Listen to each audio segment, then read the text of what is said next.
I know we're right at 10 o'clock, but I think we're going to go ahead and get started because we could talk for hours about this topic today.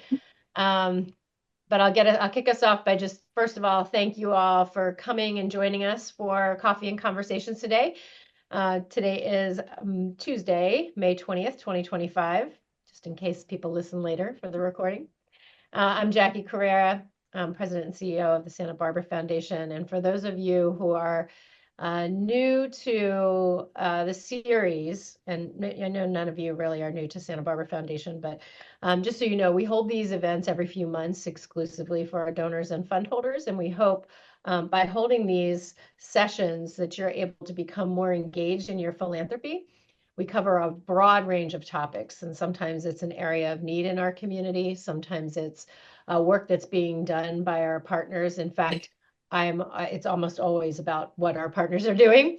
And you're going to hear a little bit more about that today. And then sometimes we even cover strategies in philanthropic giving, which are always really exciting sessions as well. Very different than what we're going to do today. But just a quick housekeeping note, just to get us started. We ask that you remain on mute throughout the entire event. We will have time to answer questions at the end. If you have a burning question in the middle of it, just please drop it in the chat, and I'll try to grab it and weave it into the conversation. But we'll try to get to everything by the end, if there are any. We also want you to know that this is being recorded, and we will feature the speakers on the screen. But sometimes if somebody else doesn't have their program set up to show the speaker, you can still be seen. So we like to warn people that they're still being seen, even though the presenter is being featured.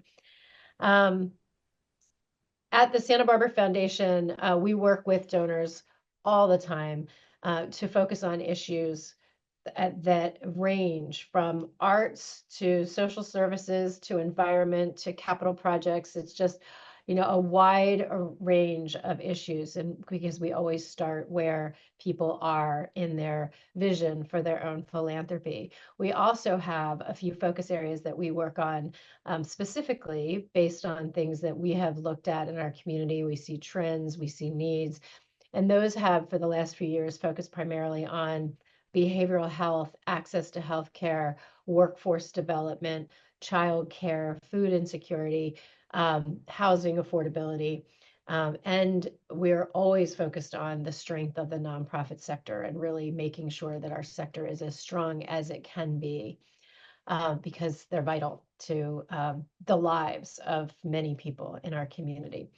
And as indicated in the session title today, which is just to remind you why you're here, Housing Our Neighbors, Progress and Possibility in 2025. We're going to explore about the progress that's been made on homelessness, generally, but specifically here in Santa Barbara County, what that looks like, and just ask, are we getting there? Are we there yet?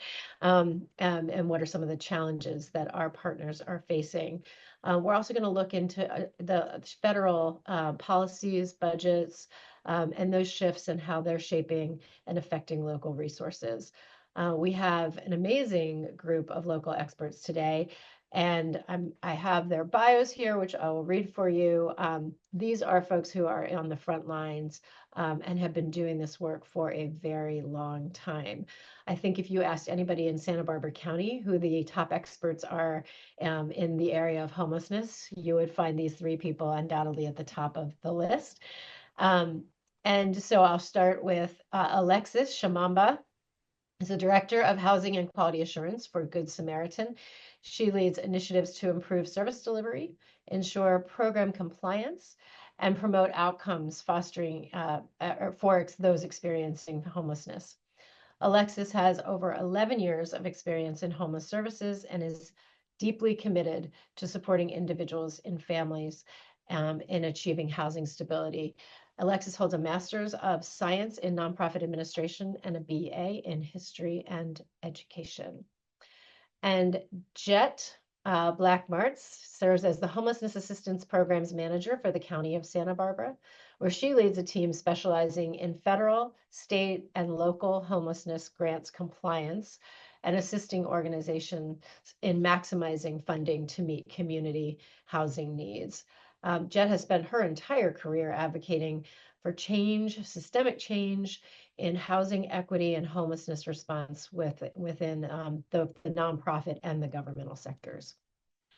And Rob Fredericks, who I know needs hardly any introduction at all, is the executive director and CEO for the Housing Authority of the City of Santa Barbara, where he has worked since 1996.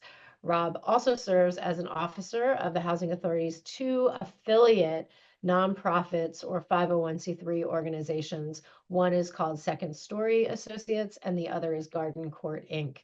Rob has held past positions as president of the Pacific Southwest region of the National Association of Housing and Redevelopment Officials. That's a mouthful. NARO, and was a past board member and treasurer of the Housing Trust Fund of Santa Barbara County.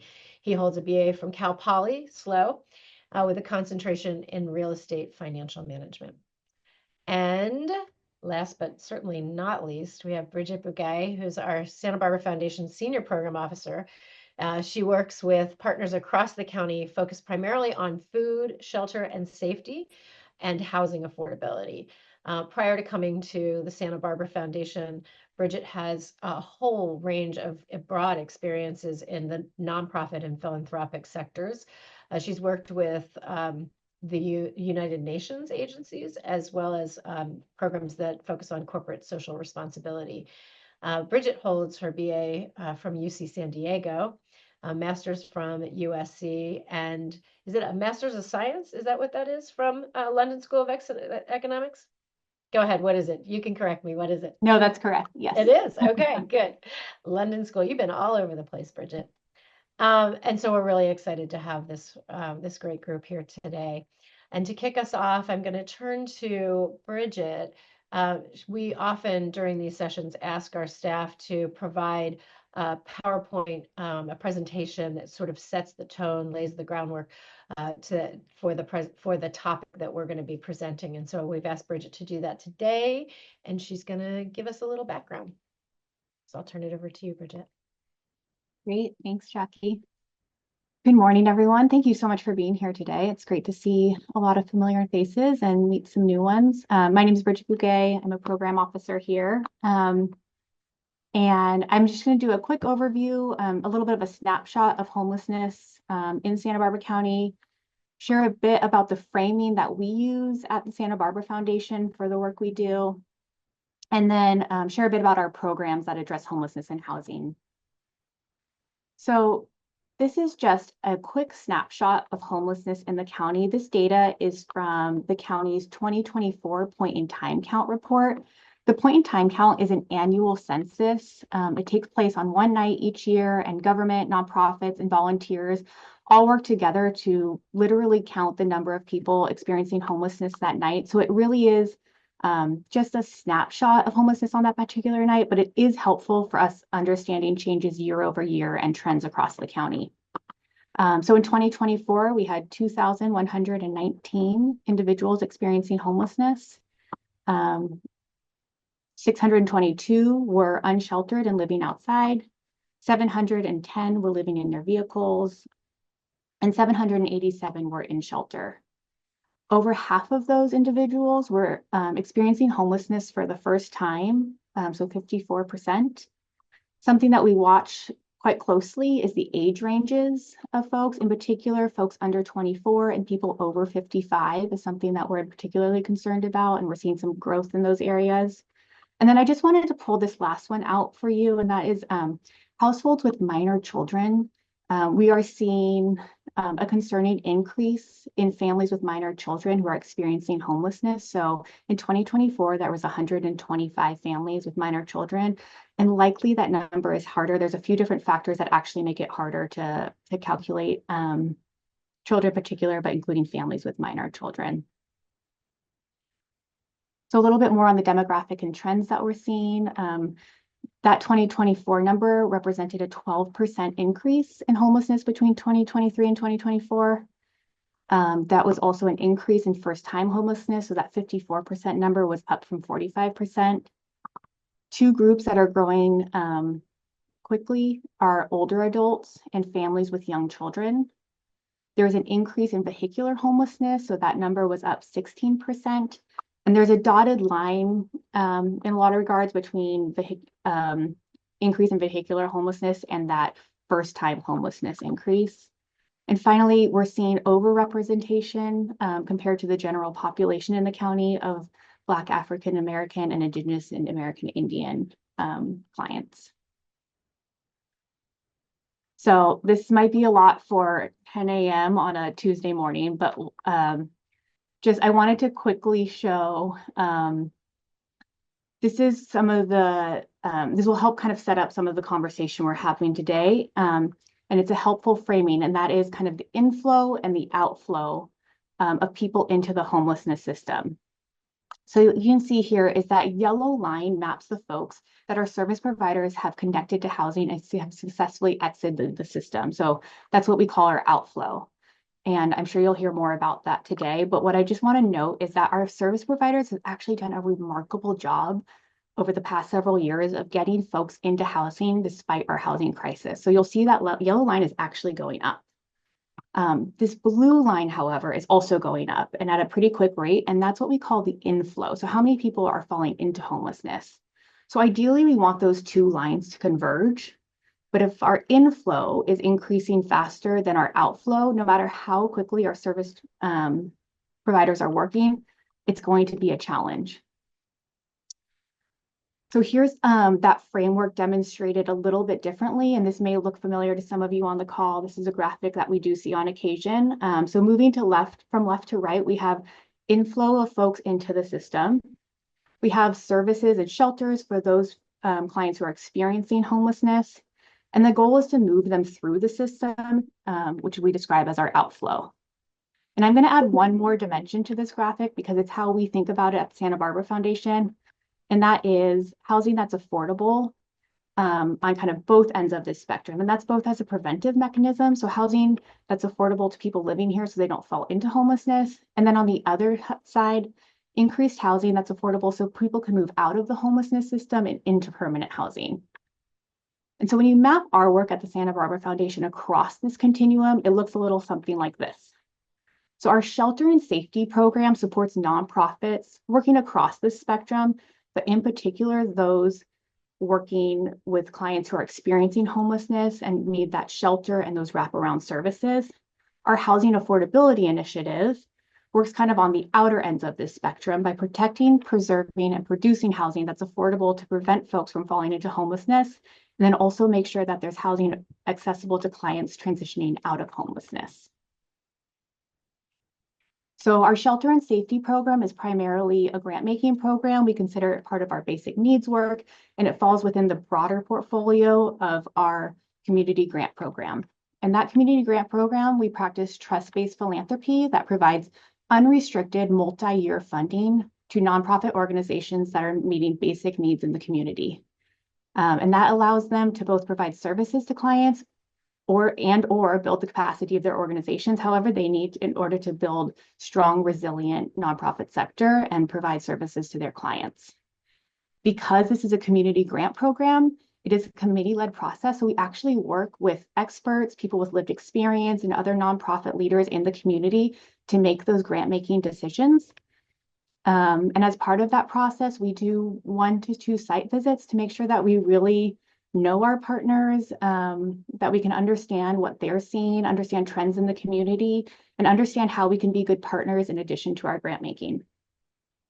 And because we're really approaching housing and homelessness holistically, we've really expanded our cross-sector collaboration and our convening and partnership facilitation in our area of shelter and safety.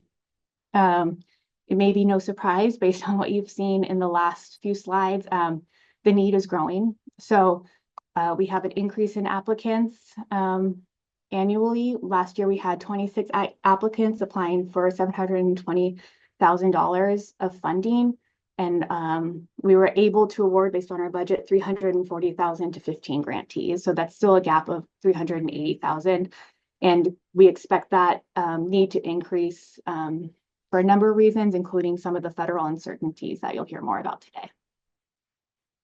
And then our housing affordability initiative. This is a strategic initiative of the foundation. It's a key priority for us. And as such, we're kind of using the full suite of tools available to us as a community foundation. So that includes grant making. It also includes impact investing, convenings, and advocacy and influence to kind of build that public and political will and work on some policy. So while our housing affordability work actually considers a very broad range of housing needs, including workforce and kind of that missing middle income group that we hear about, it also very much overlaps with our shelter and safety work and all the excellent work of our panelists that you'll hear more about today. And with that, I will turn it back over to Jackie.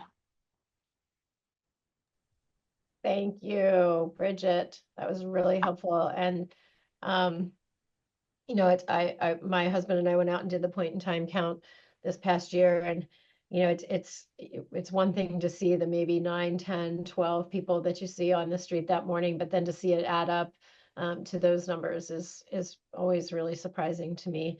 And I'm always surprised at the people that are living in their cars and also the aging population.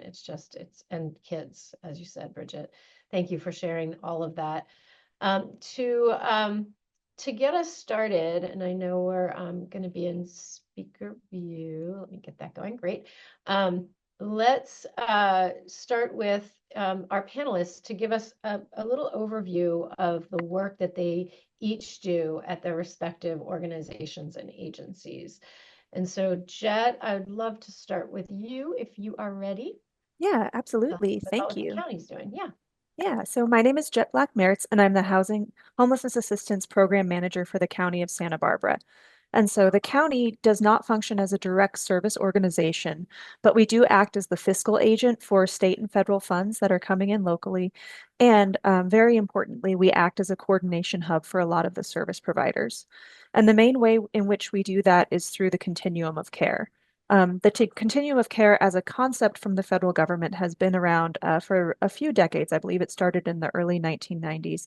And it's a funding mechanism for the federal government to say, we want to give money to the community. However, we're not giving it just to specific service providers. We want to give it to an entire community to respond to homelessness.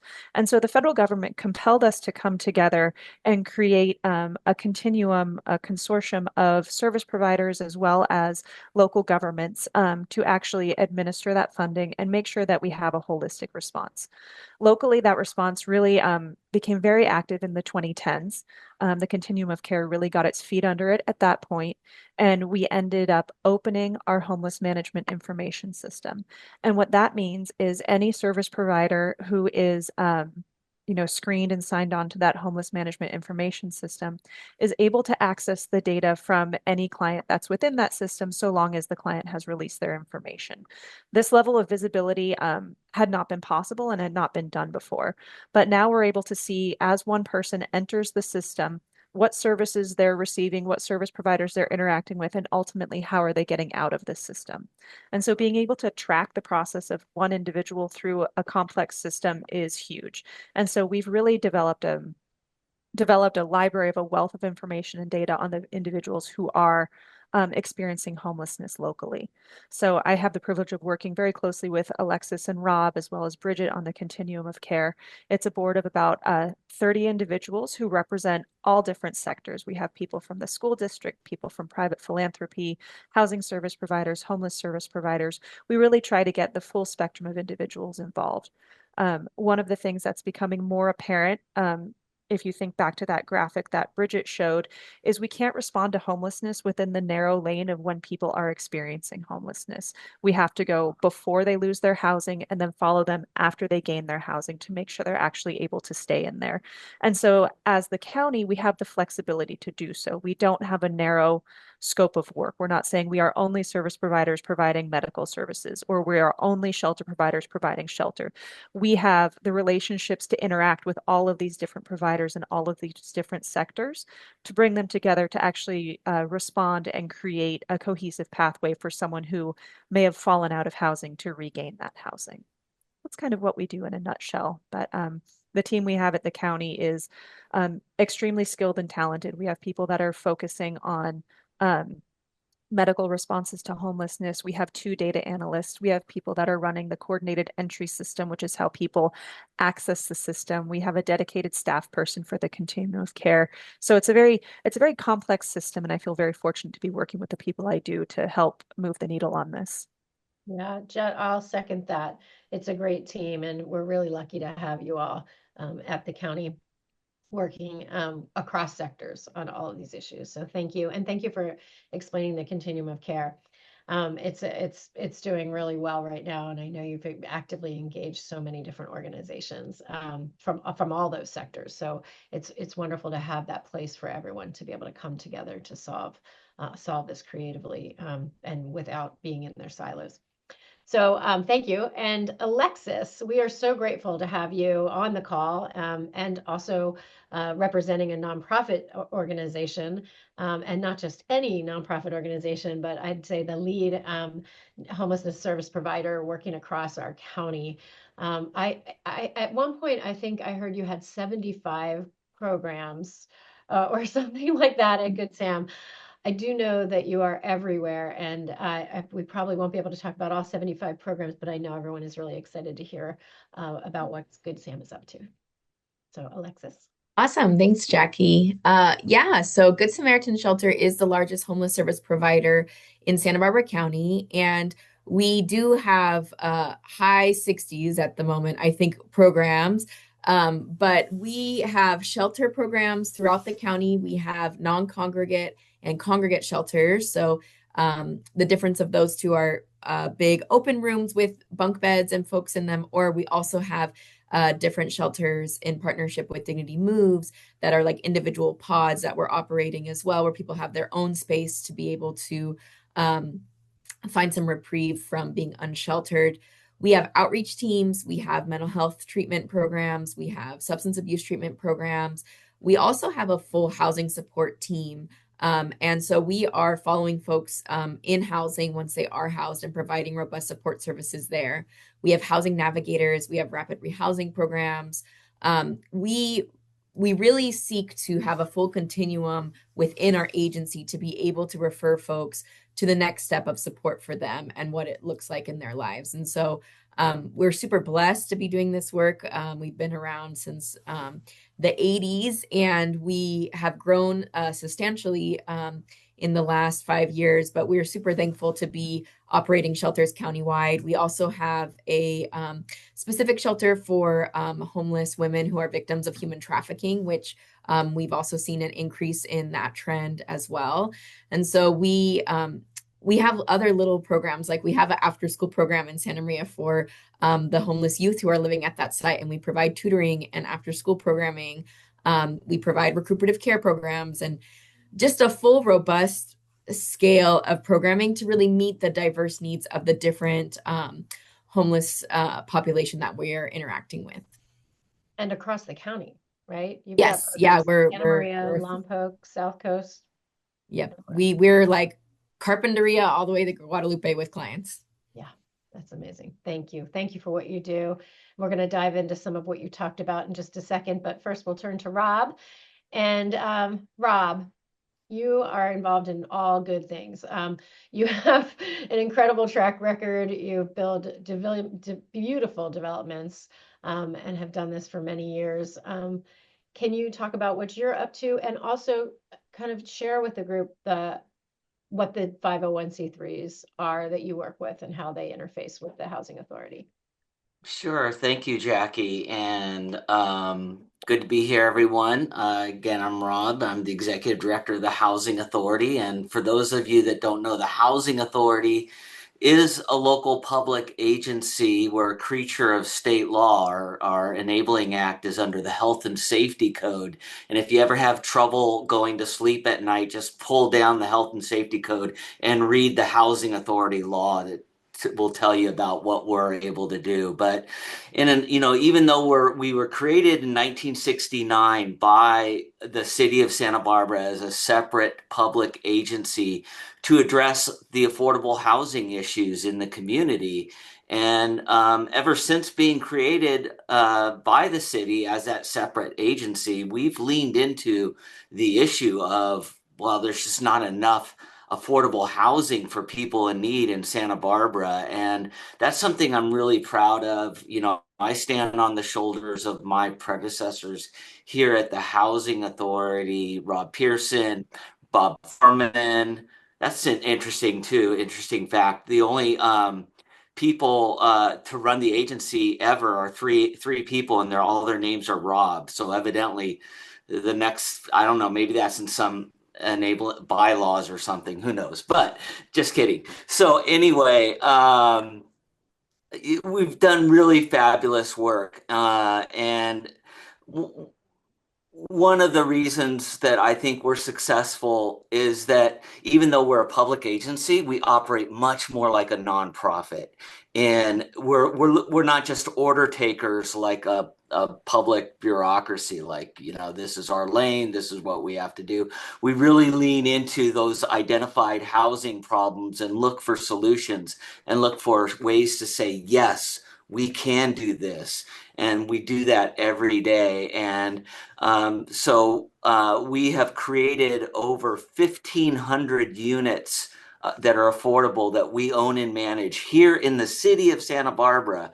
And we also administer over 2,000 vouchers, rental assistance vouchers from the federal government locally here. And we do our work in both the units that we create and those voucher programs to help rental assistance, to help lift people out of poverty, that gives them a safe place to call home, stable place for themselves and their families.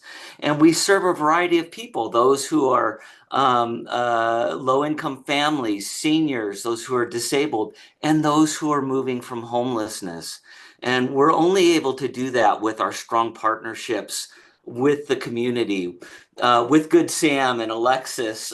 They do such amazing work, and we have strong partnerships with them, with the county, with Jet's department, through the continuum of care. Our agency, we've been part of the continuum of care for decades.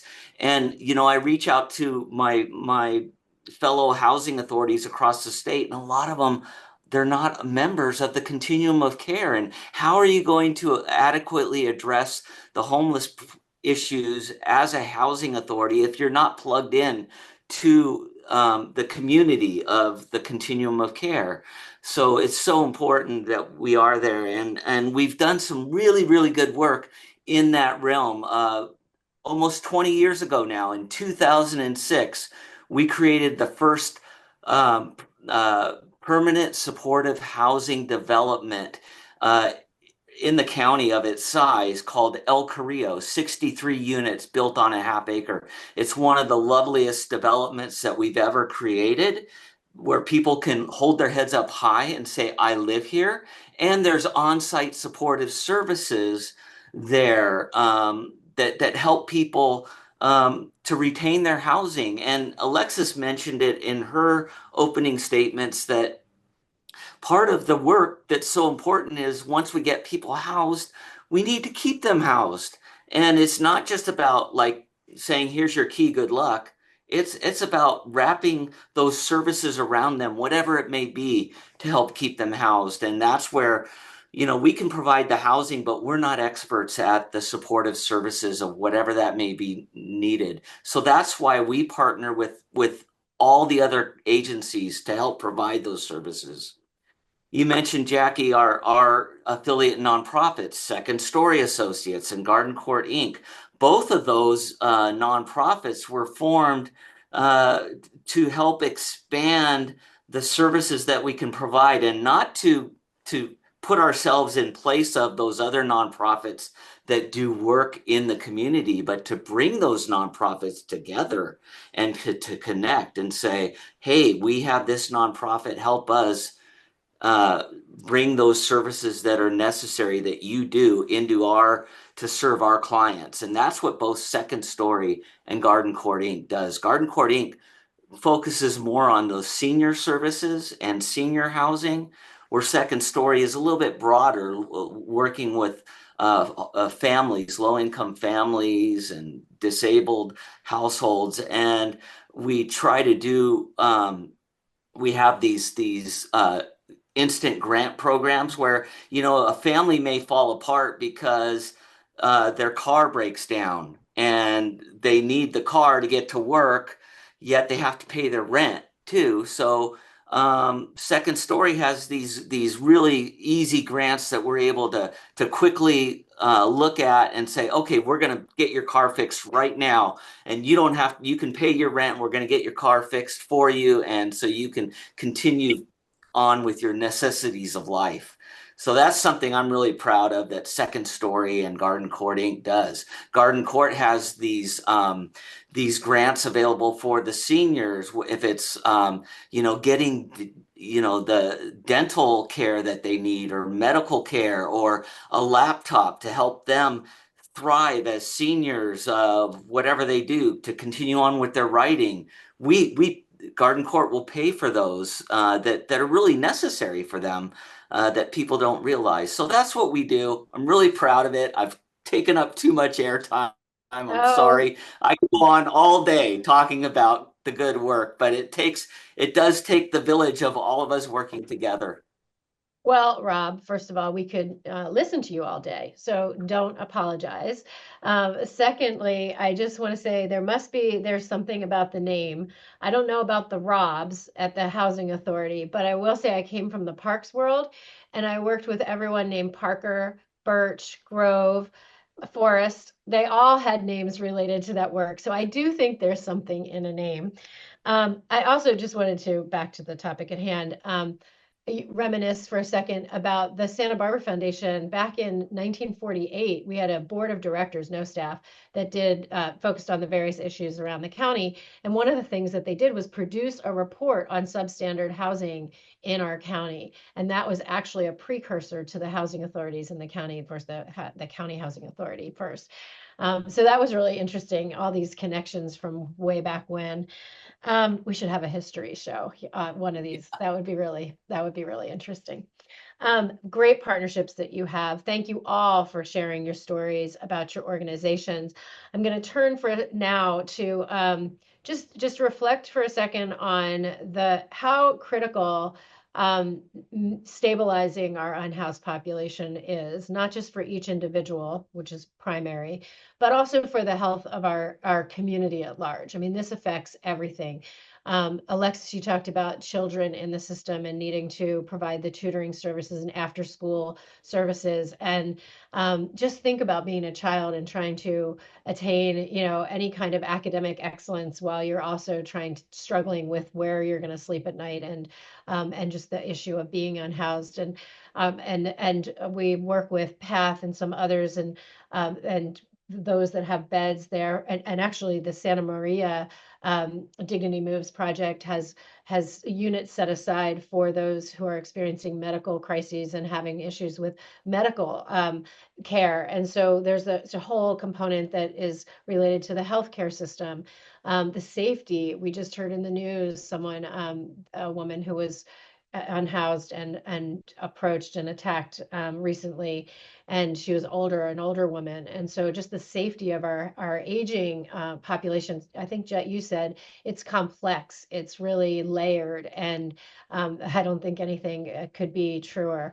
So in order for everyone to be strong, productive members of our society, we really have to figure all of this out and work together. And you all are doing that so beautifully. So from your perspective, what is going well in Santa Barbara County, and where are we making progress? And Jet, I'll start with you. Yeah, so we had a really interesting thing happen a couple of years ago, COVID. And it produced this anomaly within our data that was fascinating. If you look at all of our data between 2019 and 2025, it has this perfect little U shape. And what produced that is the amount of funding that came into our community to respond to homelessness, but also the community will and that collaborative effort to address this societal issue. We all felt as though we were in the same boat, navigating the same storm. We all have to come together. And so it was this perfect combination of societal, social philanthropy, and a fiscal infusion of money. Unfortunately, now we are back above pre-pandemic numbers. But one thing that allowed us to do all of that extra money allowed us to try some things we hadn't done before. One of those things was the encampment response, which is going really quite well. The encampment response funding came from the state of California and funded encampment outreach workers to actually go into the riverbeds, into the parks, and find these people and move them indoors. People who live in encampments they're much harder to house. They've created their own community. They're outside. They have their own neighborhood. Why would they want to come inside and follow your rules? But this year, during the point in time count, I can't talk to any numbers because we haven't publicly released them, but we've seen a switch. We now have the number of people that are counted living in shelters is much higher than the number of people counted living outside.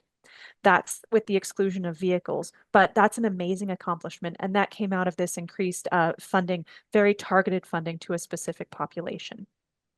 Something that we are seeing, though, that's of great concern is the number of people living in their vehicles experiencing homelessness. And this is an anomaly across all of Southern California. Why is this going up? It's the Department of Housing and Urban Development has not yet started requiring this data separately from unsheltered data. That approach to treating people who are unsheltered as a monolithic group, I think, is detrimental to actually providing service to the individuals who need a specific form of outreach. The people who are living outdoors, typically speaking, have been outside for a little while. They, like I mentioned, the people in encampments have their communities set up, but the people living in vehicles, that's very often the first stop in homelessness. They may not have an awareness of homelessness services. They may not even be accessing our system. They're getting by living in their vehicles. So how are we going to reach those people in their vehicles before they lose that form of housing as well? That's one of the next big things that we're planning on tackling. I don't want to talk too much about the trends. I think Bridget covered it beautifully, that we are seeing an uptick in older people experiencing homelessness. Again, a lot of that is in vehicles, and an uptick in families experiencing homelessness, again, in vehicles. So I think that is probably going to be our main focus coming up, is how do we deal with that vehicular population? As we've seen the switch between people living outdoors to people living sheltered, we now need to find a release valve for that group of people. We have them inside, they're receiving services, they're interacting with case managers, they're increasing their income, whether it be through, Social Security or through employment, but where do they go? And so without enough permanent housing on the tail end of that experience of homelessness, we're never going to be able to reach that functional zero number. And so we have the twofold: pushing for more housing to get people out of the homelessness system, and then pushing for more prevention and diversion response to keep people in their housing and out of their vehicles or off of the streets. So that's sort of what we're seeing right now. We're still dissecting that post-COVID data to see what we were doing, but it was a very interesting time to be living through and to be looking at to see what we can do moving forward. Thank you for that, Jet. I know during COVID, actually, we hadn't gotten going on our Santa Barbara Foundation. This is on the housing affordability strategy that we had laid out in our strategic plan. And so we put it on pause at that time to focus on preventing housing loss for exactly the reason that you're talking about, those two ends of the spectrum, but that front end preventing lots of things that could cause homelessness, but the housing loss is definitely one of them. And so we really appreciate the emphasis that you're putting on that, and look forward to working with you on some prevention workshops and things in the future that I know you have cooking. One of the other organizations that could be here easily on this call if we had more time is New Beginnings, and I shout out their work on the safe parking program, because there are so many people living in their cars. And I was just at a fabulous luncheon yesterday that they held, and we have also been involved with their work for a while. And the things that they're accomplishing through the safe parking program are just magical and miraculous. And I'm so glad we have that program here, and it is cutting edge for sure. But I guess we're going to need more of that, huh? Based on your data. Okay, thank you, Jet. And Alexis, let's hear from you about some of you talked a little bit about your programs, but just go a little bit deeper into some of those things that you think are really working and you're proud of. Yeah, I think the biggest thing within Good Samaritan that I'm proud of is the amount of people that we're moving towards permanent housing every year. Last year we moved 651 folks into permanent housing, and we are working really hard to help them retain housing. What's so important is once someone is willing to enter shelter and we provide that support, we get them stabilized in shelter, we provide robust support services, is there has to be a place for them to go. And so it's a huge win for this permanent housing piece.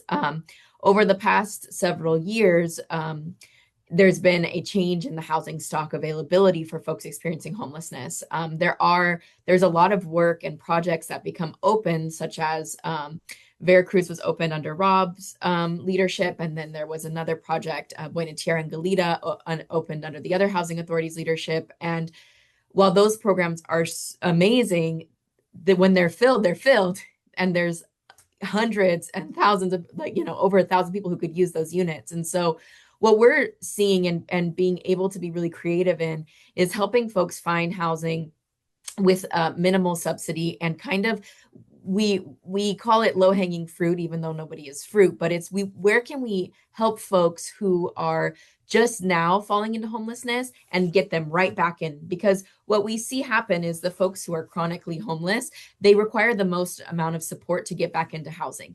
They need bigger subsidies, they need more programming, and they just need more help stabilizing because of this traumatic episode that has gone on for years in their lives.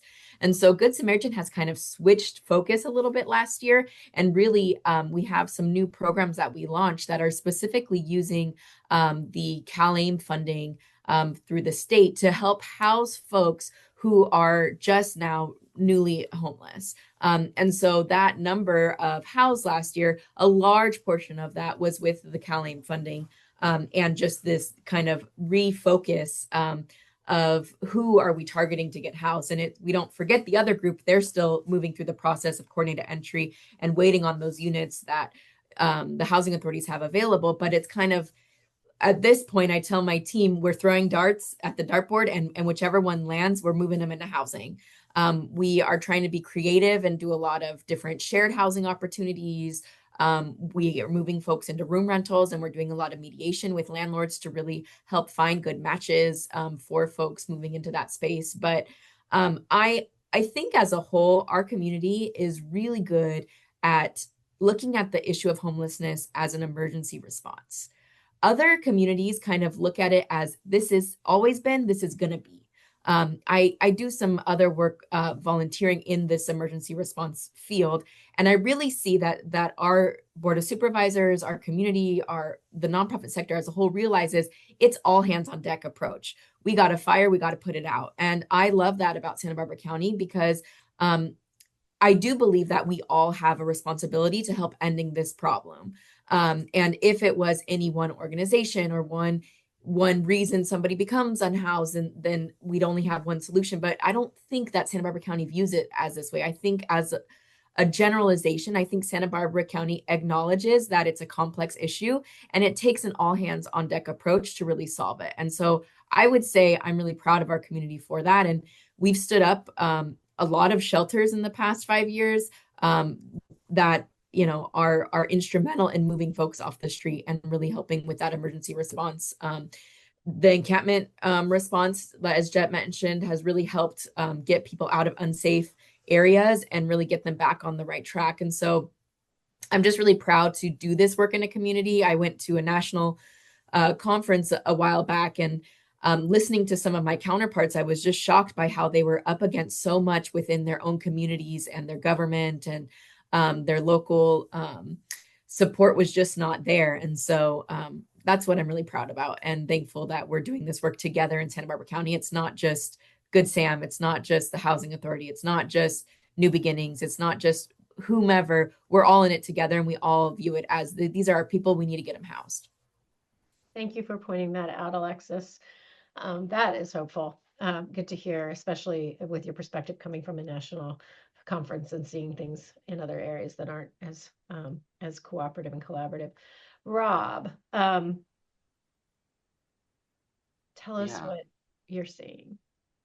Well, I think what you heard both from Jet and Alexis is, the strong collaborations that we have together, working together, is what we've been doing really super well. And the data-driven approach is looking at the data to where we know from the data what we need to do.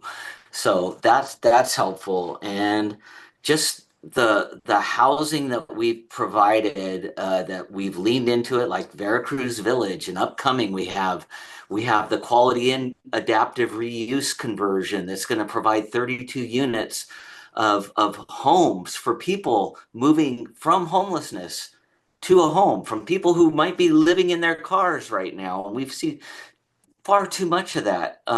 You can walk out. I walk out here on Laguna Street, right outside our office. People are living in their vehicles because they have no other place to turn to. And to me, that's just not right. We need to provide homes for everyone. Thankfully, we do have the interim housing, like with the Dignity Moves provides, and we were able to take 14 of the Dignity Moves residents from the downtown Dignity Moves into Veracruz Village. That lined up perfectly. Hopefully, we'll be able to move more Dignity Moves and more people moving absolute homelessness right into the quality in development, that we hope to get permits here and get our final funding and be under construction and for the rehab and get those occupied by the end of the year. That's our hope. And stay tuned. We're going to have a fundraising call for the furnishings of Quality Inn, to really outfit those that will, because people moving from homelessness, they don't typically have all their furnishings, beds and all that to really make it a home.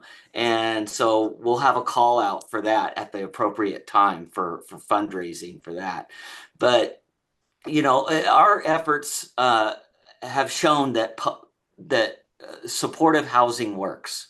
Mhm. It helps keep people housed. And the emergency housing voucher program that came about through the COVID years, between both agencies, we were in a high cost area like Santa Barbara, between both the county housing authority, our housing authority, and the good work of the county HCD and our nonprofit providers like Alexis and Good Sam. We were the first agencies in the country to get all of our emergency housing vouchers fully utilized in one of the highest cost areas in the world. And we were able to do that. I'm so proud of that. Mhm. One of the things we'll probably talk about is the some of the uncertainties around funding, and I'm really worried about that, about our vouchers that we work so hard to get housed. Those people that rely on that voucher assistance may end up homeless again because they won't have that voucher assistance in the future.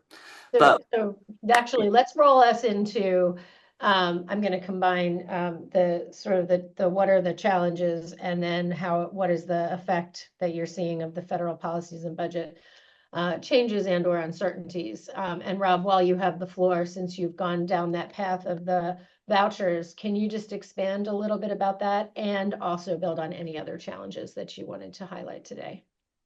Sure. So I'll talk about that. So on the emergency housing vouchers, the funding was supposed to be in place and for these voucher holders through 2030.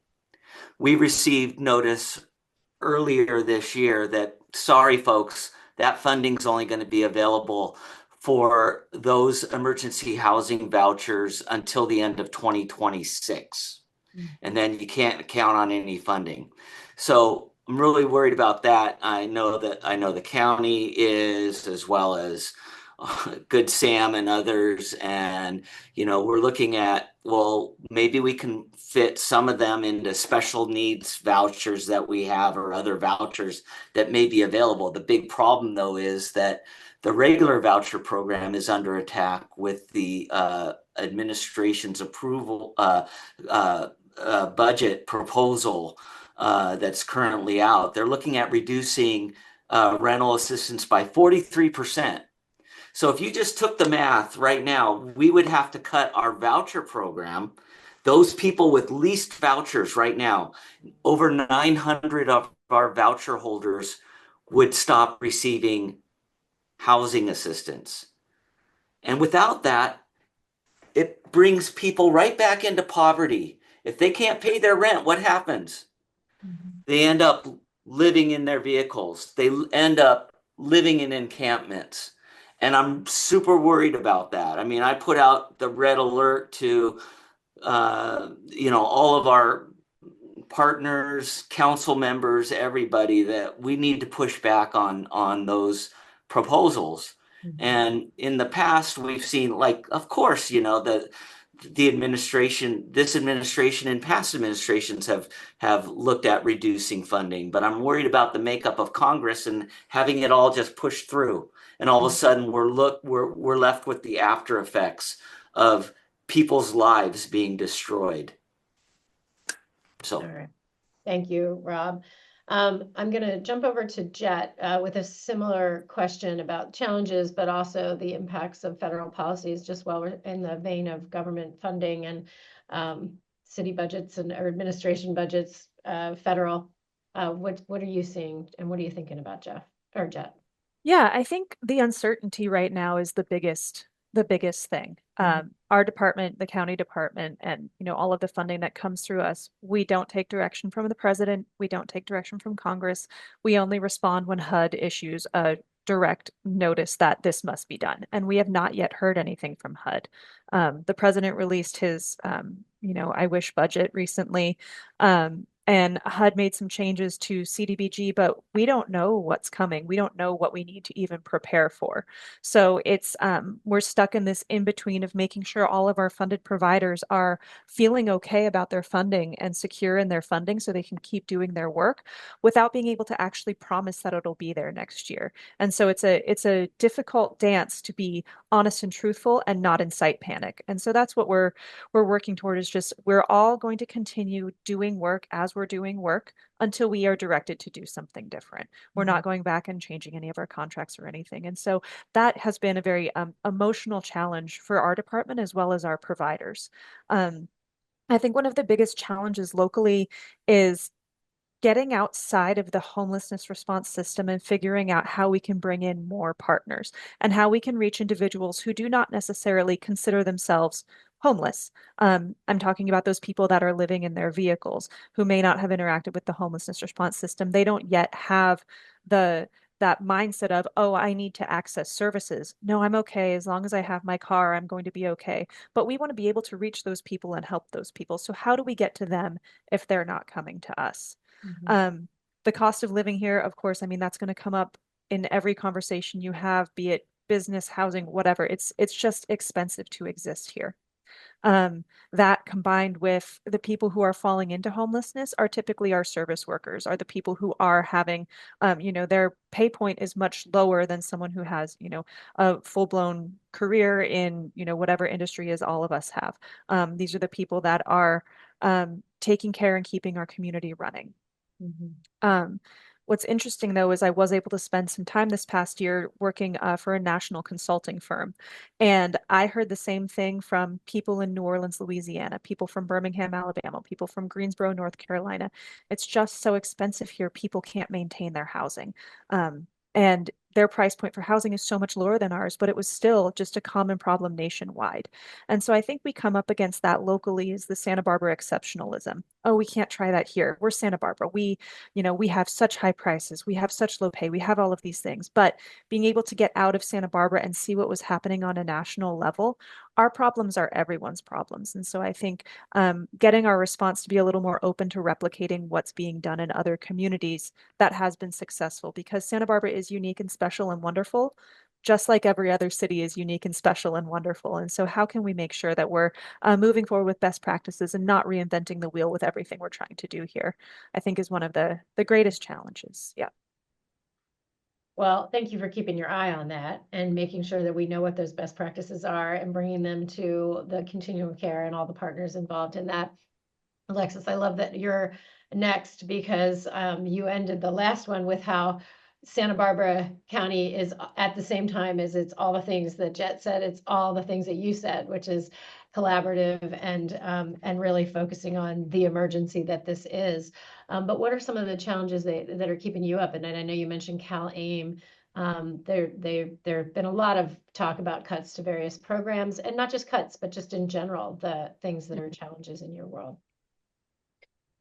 Yeah, so we're kind of in the same boat as Jet, where it's emotionally exhausting, but the actual reality of how it's going to impact us is not clear. It's a limbo status we feel like we're in. I will say that the number one thing in all of my time doing this work that helps somebody who's experiencing homelessness not be homeless is getting housing. And so the biggest challenge we have in our community is the lack of housing. And it doesn't feel like there's any hope in the near future, other than projects that have already kind of gotten started, that there's going to be some kind of new initiative for housing that comes in the pipeline. And so I think that's a bit scary. We are operating a lot of programs now under the CalAIM initiative, which is under a Medicaid waiver. And that waiver is set to expire at the end of 2026. And if that waiver is not renewed, a lot of progress that we've made, including being able to house folks without subsidy, which has been really helpful in kind of saving money on the other end, is going to be gone. And that's going to be scary. So we're really trying to advocate and prove that it's actually cheaper to for the health insurance to pay for housing services versus someone to remain unhoused. If you think of someone unhoused, there's a lot of public cost to them being unhoused. It's the emergency response if they need an ambulance. It's the hospital stays that they may be using because of inclement weather. It's the cleanup after an encampment and all of these things together, and the amount of wear on somebody's health for being exposed to the elements for that long, it's just a way bigger burden on the health insurance and Medicaid. And so we're trying to use our data that Good Samaritan has and working closely with CenCal to really tell this story that it's much better for someone to be supported and finding housing and stabilizing than perpetually being outside and trying to pay for that. I think one of the biggest uncertainties is if there are some of the proposed changes that go through when it comes to Medicaid, what will happen is there'll be different requirements that are being proposed, like work requirements or much more frequent recertification. And my experience has been when somebody is unhoused, for them to get dressed and go to work, it's much more difficult than it is for you and I. And the reason is because maybe they had to stay somewhere else because they were asked to leave their regular spot last night by code enforcement. They don't have regular facilities to shower in. I mean, there's all these logistics to where that's where I think we're mostly concerned, is if there's a lot more hoops for people to jump in, that our work is going to become helping folks get Medicaid. That's going to be what our work becomes, instead of helping our folks get housed. Yeah. And so we don't know for sure what that looks like. And I'm the forever optimist in that until it's in front of me, I'm going to keep doing what I have with the resources that I've been blessed with. And we're going to keep housing people until somebody tells me to stop. But I do think that it's a little gray and it looks a little gray. And so that's why I feel like we all need to work together. But I think there's still a lot of hopeful things going on. Well, Alexis, I appreciate you pointing that out. We're all going to keep our eye on that together, all of the nuances to these various proposals that are on the table. Thank you for articulating them today, all three of you sharing them. I really appreciate it. In terms of, hope for the future in our 1 minute that we have left, I think the prevention work that we've talked about, there are many efforts, especially with the housing element and the RHNA numbers that we have to meet. There's a push to build more housing. I know we need to keep our focus on affordable housing. I know the foundation we are committed to that. And I know a lot of people are. So housing prevention work, and of course, the collaborative coordination that is going on in Santa Barbara County with all of your support. And in addition to that, the creativity and the willingness to do it, just get there and do the work with what you have. But there's a combination of a partnership effort to keep your eye on and keep moving forward at the bigger systemic level too. So with that, I'm going to close us out by saying thank you to you all for being on the panel today. Thank you to our donors and fund holders who are on the call. I know we could talk forever about this, but I do want to point out that if you have any questions, I'm sure Jet, Alexis, Rob would be happy to answer any. And also, I want to remind you of what Bridget said earlier. We at the foundation do support our work, our grant work with the assistance of our donors and our fund holders. And so and if you are interested in supporting any of the work that you've heard here today, please let us know. Contact those on the call or any of our staff members, and we'll be happy to talk with you about what that might look like. You are going to receive a survey after the meeting, and I understand it's 5 simple questions that will take you 1 to 2 minutes, and your feedback is valuable. Thank you so much for your time, Susie Willett. Thank you for organizing today's call, and we'll see you all next time. Bye. Thank you. Bye, Jet. Thank you. Thank you, Kristen Sneddon, for being here. I didn't see you at the beginning, so thank you.